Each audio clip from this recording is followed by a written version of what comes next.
Hello everyone, আসসালামু আলাইকুম।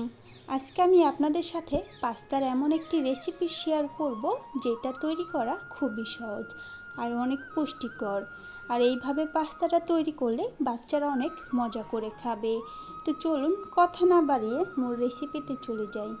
আমি চুলায় একটি কড়াইতে পরিমাণ অনুযায়ী পানি দিয়ে দিয়েছিলাম। পানিটা যখন গরম হয়ে আসলো, এখানে আমি লবণ দিয়ে দিয়েছি আর সামান্য একটু রান্নার তেল দিয়ে দিয়েছি। পানিটা বলক আসার পর এখন আমি এখানে মিক্স পাস্তাগুলোকে দিয়ে দিব। এই পাস্তাগুলো আমার ছেলে মেয়ে অনেক পছন্দ করে। আশা করছি আপনার বাবুরাও পছন্দ করবে। পাস্তাগুলো যখন বলক চলে আসবে তখন আমি চুলার আঁচটা মিডিয়াম করে পাস্তাগুলোকে আমি সেদ্ধ করে নেব।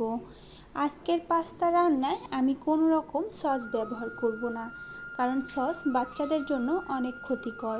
আর বাচ্চাদের যে কোনো খাবারেই কখনো টেস্টি সল্ট ব্যবহার করা ঠিক না।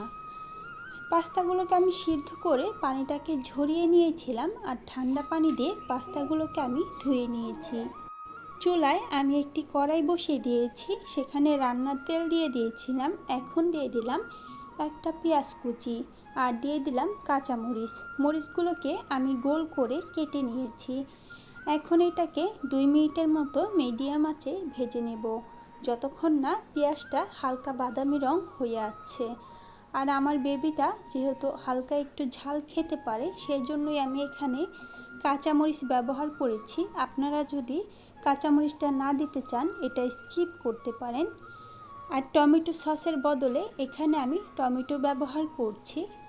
এখানে আমি বড় সাইজের একটা টমেটোকে কুচি করে কেটে নিয়েছিলাম। এখন এটাকে মিডিয়াম আঁচে ভালোভাবে সেদ্ধ করে নেব। তার আগে সামান্য একটু লবণ দিয়ে নিলাম। ঢাকনা দিয়ে ঢেকে টমেটোটাকে সেদ্ধ হওয়া পর্যন্ত অপেক্ষা করব। আমার টমেটোটা প্রায় সেদ্ধ হয়ে গেছে। এই পর্যায়ে আমি এইগুলোকে এক সাইড করে নেব। এক সাইড করে রেখে দেওয়ার পর অন্য পাশে যে তেলগুলো আছে সেখানে আমি একটা ডিম ভেঙে ডিমটাকে হালকা একটু সটে করে নেব। এই পর্যায়ে চুলার আঁচটা একদম কমিয়ে রাখতে হবে, নয়তো ডিমটা শক্ত হয়ে যাবে। ডিমটা নরম থাকা অবস্থায় আমি সামান্য একটু লবণ দিয়ে ডিমটাকে ভেঙে গুঁড়ো গুঁড়ো করে নিলাম। ডিমটাকে আমি খুব একটা ভাজা ভাজা করব না। ডিমটা গুঁড়ো গুঁড়ো হয়ে যাওয়ার পর এখানে আমি টমেটোগুলোর সাথে ডিমটাকে মিক্স করে নিব। এই পর্যায়ে অবশ্যই কিন্তু চুলার আঁচটা কমিয়ে রাখবেন, নয়তো ডিমটা ভাজা ভাজা হয়ে যেতে পারে।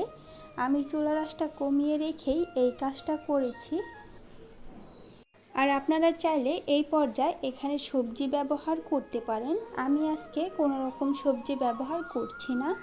এখন আমি এখানে পাস্তাগুলোকে দিয়ে দিলাম। পাস্তাগুলো দিয়ে দেওয়ার পর টমেটো আর ডিমের সাথে ভালোভাবে মিক্স করে নিচ্ছি। আর এখানে সামান্য একটু ম্যাগি মশলা দিয়ে দিচ্ছি।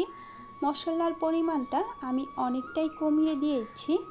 মশলাটা দিয়ে দেওয়ার পর এখন আমি পাস্তাগুলোকে ভালোভাবে মিক্স করে নিব। আর আপনারা এই পর্যায়ে লবণটা টেস্ট করে নেবেন। যদি লবণের প্রয়োজন পড়ে এখানে লবণ অ্যাড করে নেবেন। আমি পাস্তার লবণটা টেস্ট করে নিয়েছিলাম, এখানে আমার লবণের প্রয়োজন পড়েনি। আমি যেহেতু টমেটো আর ডিমের মাঝে লবণ অ্যাড করেছিলাম, সেই ক্ষেত্রে এখানে আমার আর লবণ দেওয়ার প্রয়োজন নেই। আমার পাস্তাগুলো প্রায় রান্না করা শেষ। আশা করছি পাস্তার এই রেসিপিটা আপনাদের কাছে ভালো লেগেছে। ভিডিওটি ভালো লেগে থাকলে একটি লাইক দিয়ে দেবেন। আর কিছু বলার থাকলে কমেন্ট করে জানিয়ে দেবেন। আমার চ্যানেলে যদি নতুন হয়ে থাকেন চ্যানেলটিকে সাবস্ক্রাইব করে দিবেন। সবাই ভালো থাকবেন, আমার পরিবারের জন্য দোয়া করবেন। আল্লাহ হাফেজ।